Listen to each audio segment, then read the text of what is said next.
I told them I was dizzy, that my stomach felt twisted. But my stepmother just laughed and said I was faking it to skip a math test. My dad believed her again, so I went to school, trying not to fall over every time I stood up. By second period, my vision was swimming, and by third, collapsed right there in the hallway. And that was only the beginning of what she tried to cover up next. When my dad married Rachel, I told myself to give her a chance. She wasn't cruel, not exactly just calculated. She always smiled in public. Always wore just enough perfume to make you forget how cold her words were behind closed doors. The day she moved in, she hugged me like she was posing for a photo. Her hands were stiff on my shoulders, her voice sugar sweet. And the moment my dad turned away to carry in her boxes, she looked straight through me like I didn't exist. It started small, little things. She'd make dinner and set 3 plates, one for her, one for Dad, and one for her daughter, Ivy, who only visited on weekends. Mine would be an afterthought, if at all. Once, when I asked where my plate was, she said, "Oh, I didn't think you'd be hungry. You'd barely eat anything anyway." Then she handed me a paper towel with some cold fries, like it was a favor. I laughed awkwardly, thinking maybe she just didn't know me yet. But it didn't stop. When I got a B+ on my science exam, Dad congratulated me. Rachel, sitting on the couch with her wine glass, didn't even look up from her phone. Ivy got straight A's her whole life. She never needed praise for doing what was expected. Her tone was casual, but it landed like a punch. I wasn't asking to be worshipped. I just wanted to be seen. My dad didn't notice. He worked long shifts and came home tired, grateful to have someone like Rachel holding things together. To him, she was organized, efficient, the glue that kept our new family running. But that glue left bruises you couldn't see every time I mentioned feeling sick, headaches, stomach cramps, dizziness. Rachel rolled her eyes. "You're 15, not 5. Maybe try drinking water instead of whining." I'd stare at her, trying to figure out if she actually believed that, or if she just liked the way my face fell when she said it. Once, I asked her if she could schedule me a doctor's appointment because my chest felt tight after gym class. She smirked. "Oh, come on. You just want attention because Ivy got asked to prom." That was always the unspoken rule. Ivy was the standard. Ivy with her long hair and expensive perfume, who Rachel called my angel every other sentence. And me, I was the leftover space in the family portrait. Dad meant well, I think. He'd pat my back, say things like, Rachel means well, and then ask how school was. He didn't hear the way she twisted her voice when she called me sweetheart, like the word had splinters. He didn't see the way her smile froze when I walked into the room. How she paused the conversation until I left. I tried to talk to him once, really talk. I waited until we were alone, just him and me, doing the dishes after dinner. I told him I didn't feel comfortable around Rachel, that sometimes she made me feel small. He looked up from the sink, hands wet with soap. "Rachel's under a lot of pressure, trying to balance work and family, and Ivy's college applications. Give her some grace, Hannah. She's trying." That was the night I stopped. Trying because I realized he wasn't hearing me. Not really. He was hearing Rachel's voice in his head, even when it was mine speaking. At school, I was quiet. I had friends, sort of. But I never invited anyone over. I didn't want them to. See what home felt like sitting in the corner of a room you weren't supposed to be in? My teachers asked why I was tired, why I zoned out in class. I shrugged, said I stayed up too late studying. No one asked more than once. The truth was, I didn't know how to name it. How do you explain being erased? Hey, not abused, not hit or screamed. But slowly, quietly erased. Once. I stood in the doorway while Rachel watched TV with Dad. They were laughing at something dumb, a cooking show. Maybe. Her head rested on his shoulder. He looked happy. I watched them for a minute, hoping maybe she'd look up, invite me to sit. But she didn't. She didn't even glance my way. I'm back to my room and curled up under the blanket my mom gave me before she passed. It still smelled like lavender, even after all these years. And as I pulled it tighter, a single stupid thought came to my mind. If I disappeared, would she even notice? Would he? That's when the headaches started getting worse. The nausea. The fatigue. I knew something was wrong, but I also knew what Rachel would say, and worse, what my dad wouldn't. The morning started like most others, gray light leaking through the curtains. My head pounding before I'd even opened my eyes. My stomach churned in waves, like I'd swallowed something that didn't belong. For a second, I thought maybe it would pass if I just stayed still. But when I sat up, the nausea surged and a sharp pulse rang in my temples. I pressed a hand to my forehead, burning dot downstairs. I could already hear the sound of plates clinking and Rachel's too cheerful voice drifting through the kitchen. I threw on my sweatshirt, not even bothering to brush my hair, and dragged myself to the bottom step. My legs felt like rubber. Dad was sipping his coffee, briefcase already by the door. Rachel stood by the stove, flipping eggs like she was hosting a cooking show. When I walked in, her eyes flicked over me, once disapproving, always disapproving, and then she looked away. "Morning, sweetheart," Dad said. "You good?" I hesitated. "Actually, no. Think I'm sick. My head is killing me, and I feel like I'm going to throw up." Rachel didn't even turn around. "She's fine," she said, pouring eggs onto a plate. "She's just anxious about that math test today." "You were cramming all night, weren't you, Hannah?" I blinked. "No, I wasn't." "She was," Rachel insisted, handing Dad his breakfast like nothing was wrong. "It's just nerves. Perfectly normal." Dad looked between us. "Is that true?" "Not nervous," I said slowly, confused and annoyed. "I really don't feel well. Could barely stand up when I got out of bed." Rachel laughed soft, fake, the kind people use when they're trying to make you look foolish. "You've been saying that a lot lately, haven't you? Headaches, nausea, ... Honestly, Hannah, it's like a new drama every week." It was subtle, the way she said it, but it worked. Dad's face shifted, his eyes narrowing just slightly. Doubt crept in. "I just don't want her missing school over nothing," Rachel added, brushing invisible crumbs off the counter. "It's not the best example to set." I stared at her. Example for who? But she didn't answer. Just smiled and turned back to the dishes, as if the conversation were already over. Dad sighed. "'Kay, just try to power through the day. All right, if it gets worse, go to the nurse and call me." Wanted to scream. Wanted to shake him and ask why he always defaulted to her version of events. But I didn't. Instead, I nodded, grabbed my backpack with a trembling hand, and stepped outside into the cold. The walk to school felt like a marathon. The sun was too bright. Every sound, the rustling leaves, the car horns, my own heartbeat throbbed inside my skull. I stopped twice on the sidewalk just to keep myself from throwing up. By the time I reached school, I could barely lift my arms. My locker combination slipped from my memory like it had never existed. My hands were clammy. I tried to shake it off to pretend I was just tired, but even that lie couldn't hold up under the weight of my body. In math class, the test sat in front of me, blurry and unfocused. I tried to write my name and realized I was gripping the pencil too tight, like I needed it to anchor me to the desk. "Are you okay?" my teacher asked, pausing by my seat. "I'm fine," I mumbled, barely able to move my lips. But I wasn't fine. My vision swam. I could hear my own breath, too, loud and too fast, and the classroom felt like it was spinning. I squeezed my eyes shut and tried to take a deep breath, but my chest barely expanded. When the bell rang, I stood slowly, legs shaking beneath me. The hallway stretched ahead like a tunnel. The colors bled together. I clutched my backpack strap and took one step, then another dot, and then everything went dark. But before that, just for a second, I remember one clear, cruel thought. Rachel's going to say I faked this too.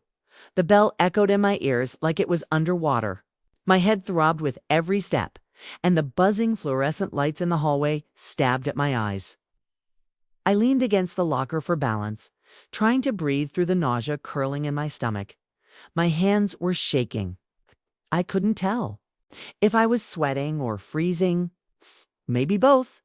I made it through half of English class before I had to excuse myself. Mr. Lawson barely looked up from his grading when I mumbled that I needed the bathroom. I don't even remember if he answered. Just knew I couldn't sit there any longer. Couldn't keep pretending the world wasn't tilting sideways. The hallway was nearly empty. My legs felt like stilts too long, too wobbly, like I didn't belong inside my own body. I pressed my hand to the cold wall and kept moving, one foot in front of the other, willing myself not to fall.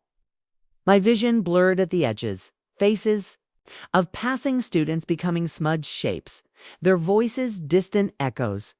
I tried to make it to the nurse's office. That was the plan. I was almost there. Then suddenly everything stopped. My knees buckled like someone cut the strings holding me up. I didn't even feel the floor hit me.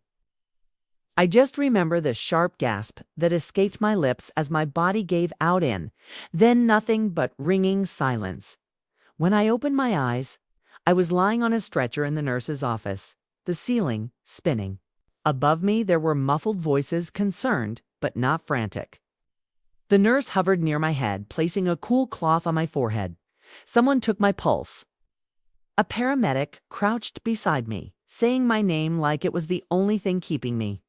Tethered to this world, I couldn't speak. My throat was dry, like it had been stuffed with cotton. I could only hear the words they kept repeating.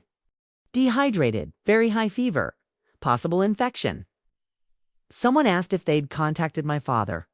The nurse nodded, lips tight. On his way, they wheeled me out through the back of the school into an ambulance. The sky was overcast, the lights sharp and pale. I shut my eyes again. I didn't want to see Dot at the hospital. I drifted in and out, machines beeping softly. IVs in my arm, nurses asking me if I could rate my pain. My entire body ached, like it had been wrung out and left to dry. I remember a doctor explaining something about a virus, how it had likely been building in my system for days, and that dehydration had made it spiral out of control. If I'd waited much longer, things could have been worse. Worse? The word stuck in my head like a splinter. When I finally came to in a quieter room, my dad was there. His face looked pale, lips pressed in a line. He sat stiffly beside my bed, holding a foam cup of coffee with both hands. "You scared the hell out of me," he said, voice rough. I opened my mouth to answer, but it took too long. The words tangled on my tongue. I just nodded weakly. Rachel wasn't in the room. That alone gave me more comfort than I'd expected. But she wasn't far. I found out later she had driven Dad to the hospital and waited in the hallway. When he walked out of my room for a few minutes to speak with a nurse, she cornered him, and I heard every word. "She's playing it up, David," Rachel said, her voice low but urgent. "You know how she is. A little fever, a dizzy spell. And suddenly she's collapsing in hallways, like she's on stage at a drama club audition." I was half asleep, but those words sliced through me like ice water. I didn't need to see her face. I could hear the smirk in her voice. Dad didn't respond at first. I hoped he would defend me. Just once. Say something like, "She nearly passed out from dehydration, Rachel." Or even, "She's my daughter, for God's sake." All he said was, "Let's talk about this later." Later. Like my collapse was a scheduling conflict. Like Rachel had every right to question it. Tears slipped down the sides of my face. I turned my head so no one would see. I was tired. Not just the kind of tired that came from a virus or a fever. The kind that settled deep in your bones after. Being ignored for so long, you started to wonder if maybe you really were making it all up. Maybe I did want attention. Not because I was manipulative or dramatic, but because no one was giving it. That night, lying in that sterile white bed under thin, scratchy sheets, I made a quiet decision. If they wouldn't believe me when I broke down, maybe they'd believe me when I finally stopped trying to be invisible. At home, everything looked the same, but nothing felt the same. Hannah moved through the house like a ghost, silent but sharp. The fluorescent kitchen light buzzed faintly above her as she poured herself a glass of water. eyes drifting to the dining table where Rachel laughed with her dad over some harmless joke. If Hannah didn't know any better, she'd almost believe Rachel was just a sweet, well-meaning stepmother. But now every smile looked staged, every laugh forced, and every gentle pat on her dad's arm made Hannah's stomach twist with quiet rage. She didn't say a word. Not yet. That was the new rule. Stay quiet, stay calm, and pay attention. The first thing she noticed was how often Rachel was running errands. Target, the pharmacy, a quick coffee with Kelly. But what caught Hannah's eye wasn't the tripsit, was the new things slowly appearing around the house. A designer bag tucked under Rachel's coat on the way in. A high-end skincare kit left out on the bathroom counter. A new phone, sleek and shiny, with a screen that lit up when Rachel quickly grabbed it away from view. None of it matched the budget conversations. Rachel constantly lectured Hannah about, "We need to tighten our belts. Can't afford another doctor visit. Do you really need that?" Hannah remembered every word, every time Rachel had made her feel guilty for being sick. And now she started to keep track. It began with a journal, just a plain black notebook she slid under her mattress when not in use. She wrote down dates, times, what Rachel said, what she wore, who she talked to, and what new items she had when she got back. She clipped receipts when she could. A Starbucks slip with 4 drinks on it, a boutique store receipt left in the trash, with a total of $347 circled in red ink. But it wasn't just the receipts. It was the voices. One night, long after the lights were out, Hannah tiptoed out of her room for a glass of water and heard a voice echoing from the kitchen. Rachel, on the phone, whispering, but not softly enough. "Don't worry, I covered the tuition. He didn't even notice used his savings account." "Yes, that one. No, he thinks it's for house renovations." Hannah froze in the hallway tuition. She leaned closer, careful not to let the floorboards creak. Rachel was pacing in circles, barefoot, hair up in a messy bun. She looked tired, but not like someone under pressure. More like someone juggling a lie she'd told too many times. "It's only temporary," Rachel said. "Once I get that money back from Mom, I'll replace it. Or maybe I'll just tell him the contractor needed more. He never checks the statements." Hannah gripped the edge of the wall. She wasn't just neglecting her, she was robbing her father. The betrayal lodged in her throat like a stone, but she didn't cry. She went back to her room and jotted every word down before the adrenaline could wear off. For the first time in weeks, she didn't feel powerless. She felt awake, cold, calculating. Clear dot the next morning, Rachel made her usual green smoothie and asked if Hannah needed anything before school. Hannah smiled politely and said no. She sat at the table, sipping her tea, while Rachel scrolled through her phone, typing quickly. When Rachel left the room to take a call in the backyard, Hannah stood up and walked over to the phone. Locked. Of course, but Rachel was careless, too used to getting her way. Hannah knew she'd slipped up somewhere. That afternoon, while Rachel was in the shower, Hannah went into the office. Her father rarely touched the desk anymore.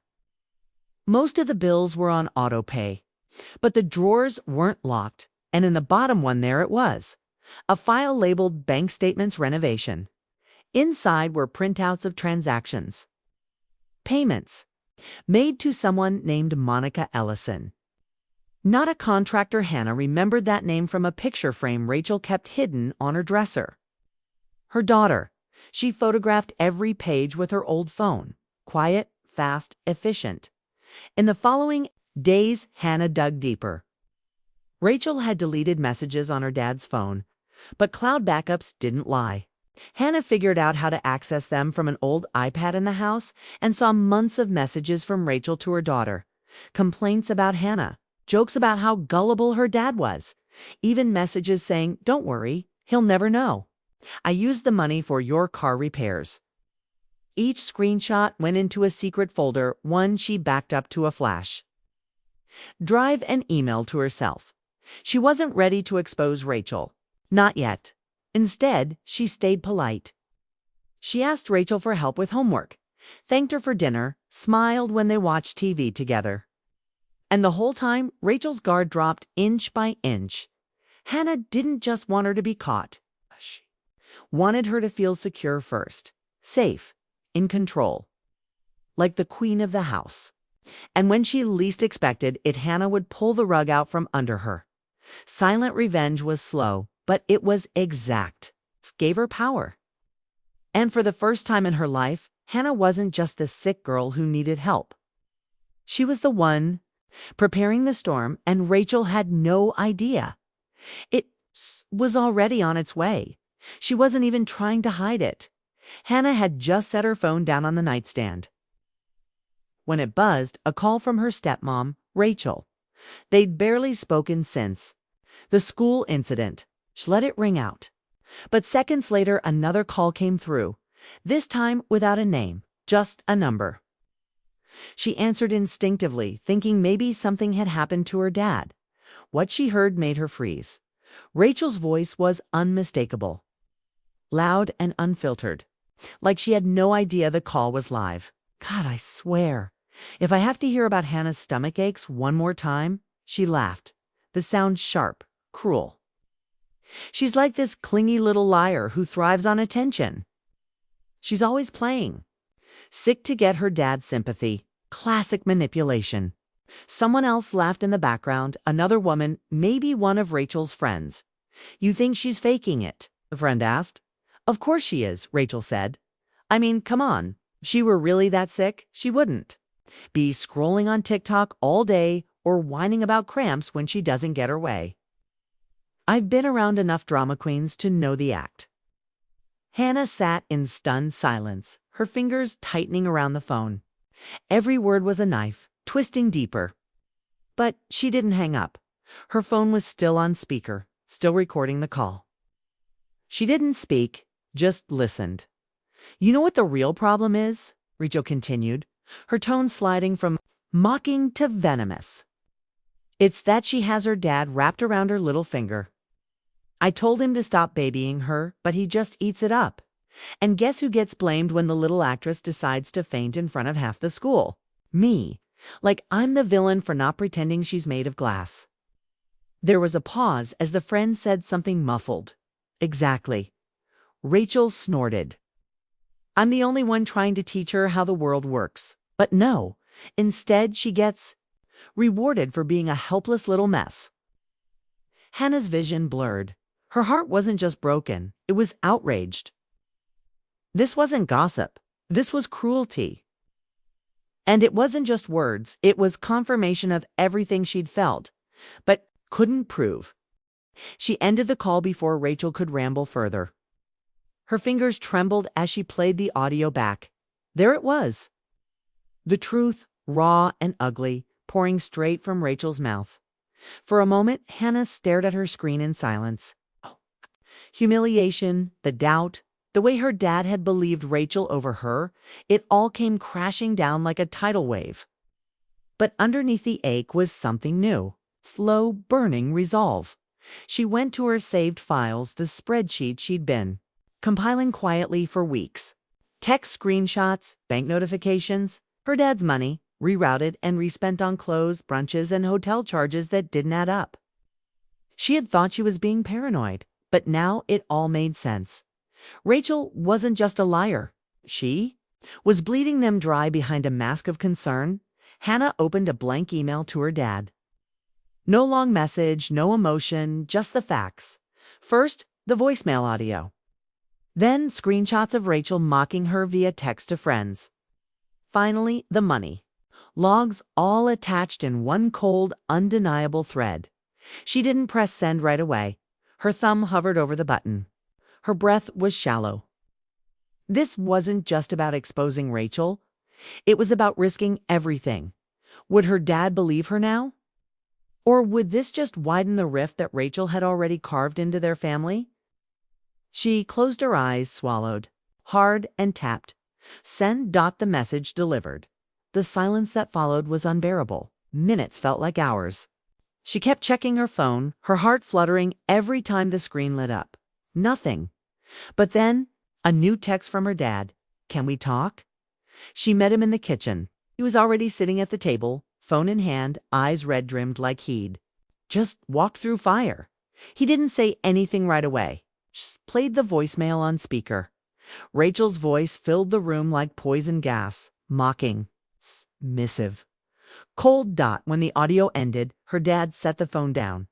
His face had gone completely still, like he was trying to hold his entire world together with a single expression. "I had no idea," he finally whispered. "I tried to tell you," Hannah said, barely holding back tears. He looked at her then, really looked at her. "I'm so sorry," he said, his voice cracked and hoarse. "I should have believed you." She felt something uncoil in her chest. Not victory, not exactly, just relief. It's like a long-held breath finally released. It's for the first time in a long time. She wasn't invisible. She wasn't the problem. She was heard. He picked up his phone again. "I need to make a call." "What?" But Hannah shook her head. "Don't warn her. Just listen to what else I sent. Then decide what to do." He nodded slowly, eyes glassy. And for once the balance had shifted. The truth was no longer hidden. The lies had been dragged into the light, and Rachel had unknowingly handed them the match. Hannah walked out of the room without looking back. Whatever happened next, she had said enough. She had shown enough. And this time, someone was finally listening. She didn't even look surprised when the truth finally caught up to her. Rachel stood in the kitchen, arms crossed, trying to wear that same calm, polished face she always did when my dad confronted her. But this time, her voice wasn't steady. Her eyes kept darting to me, then to him, calculating. "I don't know where this is coming from," she said, her tones syrupy sweet but shaky underneath. Maybe Hannah misunderstood. Kids exaggerate when they feel. "Stop," Dad cut. Her office voice didn't rise, but it was sharp, the kind of quiet that cuts deeper than shouting. "I called the school." Rachel blinked. Her fingers twitched slightly at her sides. "They told me what happened that day." Hannah collapsed. She had a fever of 102. She hadn't eaten lunch. "And you told them I was out of town when I wasn't." She opened her mouth to protest. But he wasn't done. "They also told me this wasn't the first time something like this happened." I stood there, clutching the edge of the counter, trying to brace myself. Even though I knew the truth, part of me still expected him to turn and say it was my fault. But he didn't. He looked at me. For once, really looked at me. "Why didn't you tell me all this before?" My throat tightened. I tried. He nodded slowly, and I didn't listen. Rachel took a step forward. "Mark, she's twisting this. She's emotional. Do you know how teens are?" But he wasn't listening to her anymore. He was staring at the folder in his hand, the one with the school nurse reports, emails, and a printed screenshot from my group chat, where I'd messaged my friend saying Rachel had refused to take me to the doctor. Again, he finally said, "Pack your things, Rachel. Want you out by the end of the week." The silence that followed was cold and clean. It rang through the house like a bell. Rachel's face cracked just a little. "You're choosing her over me?" "No," he said. "I'm choosing the truth." 2 weeks later, she was gone. No drama, no screaming. She just packed her curated life into boxes and left. I didn't even watch her drive away. Didn't need to. It was over. The first morning after she left, the house felt ... quiet. Not the kind of silence that presses on your chest, but the kind that lets you breathe again. I slept in for the first time in what felt like years. No tense footsteps outside my door. No second guessing if I was allowed to use the good cereal. Dad knocked gently before coming in that morning. He looked nervous, like he didn't know if he was still allowed in my space. "I was thinking," Steve said, awkwardly holding 2 mugs of tea. "Maybe we could start fresh." I took the mug, the warmth spreading through my fingers. I wanted to believe him, and part of me did. He sat on the edge of my bed, not too close, and cleared his throat. "I signed you up for a therapist, just someone to talk to. No pressure." My chest tightened again, but not from fear this time, from relief. Someone was finally offering help without me begging for it. And he added, "I'd like to go too. Not with you unless you want, but I've got stuff I need to work through. I didn't protect you. I see that now. That cracked something. Open in me I didn't even know was still there. Not tears, not anger, just release." I nodded. In the weeks that followed, therapy became a lifeline. Not because it fixed everything overnight, but because it gave me a space to speak without being gaslit or minimized. I started writing again, something Rachel used to scoff at as wasting time. I even joined the school's art club. My therapist said I was rebuilding my voice. Think she was right. Dad and I weren't suddenly perfect. He still said the wrong things sometimes. Still forgot that I didn't like being surprised or touched without asking. But he was trying, really trying. He'd text me during the day to ask how I was feeling. He made dinner most nights, nothing fancy, just enough to show he cared. Sometimes we'd sit on the couch and just exist, quietly, safely. One evening, a few months later, I found a letter tucked into my sketchbook. It was from him. I don't expect forgiveness.